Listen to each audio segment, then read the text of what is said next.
My mother-in-law demanded that we name our baby a specific name, and when we refused, she cried to the whole family about it, and now everyone is furious at me, and I am starting to consider if I'm being unreasonable. My 28 female husband, 29 male, comes from a very traditional family. While we disagree with his family on many things, it has never really been an issue until now. I am currently 8 months pregnant, and my husband and I could not be happier as we have been trying for a while. Since I first found out I was pregnant, we have been discussing names for our child. In my husband's family, the tradition wants the child to be named after his grandfather.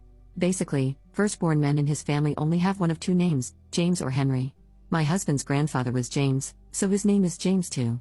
My husband's father is called Henry, so our child should be too. And so on and so forth. But my husband and I did not really feel like calling our child Henry, and although it is a beautiful way to honor family members, we really wanted our child to have a name that would be personal, that would truly be his. So we chose another name and decided to wait until after the birth to reveal it to everyone. This week, my mother-in-law came to visit us and help us set up for the baby. She brought us some presents, amongst which was a bunch of clothes on which she hand-embroidered the name Henry. I said that it was nice and thanked her for it, but told her that we would not be naming our child Henry, as we had already told her in the past. She started insisting and saying that it was a tradition, so it had to be that way. I explained to her that we would rather give our child the name that we chose, and that Henry could be his middle name.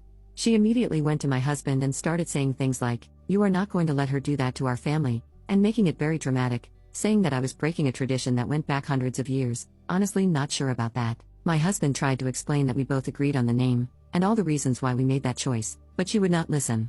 She suggested that we name him Henry on paper, as his legal name, and then call him something else, but I thought that would be confusing for him and told her that he would be named what we chose. She kept begging my husband and saying that I was ruining the family tradition, and at one point I lost it, which is partially to blame on hormones, I think, and told her that it was our child, so we did what we wanted, and we did not have to follow a stupid tradition. She stormed out, and my husband has since received texts from his father and sister accusing me of making his mother feel really bad and some other stuff that I do not really remember. I get the importance of tradition, it can be really beautiful, but also I feel like that should not be an obligation and it is okay to change things. We will not change our baby's name because we are really set on that, but maybe we were wrong for not following the tradition? I am not entirely sure, and am mentally exhausted by all this drama.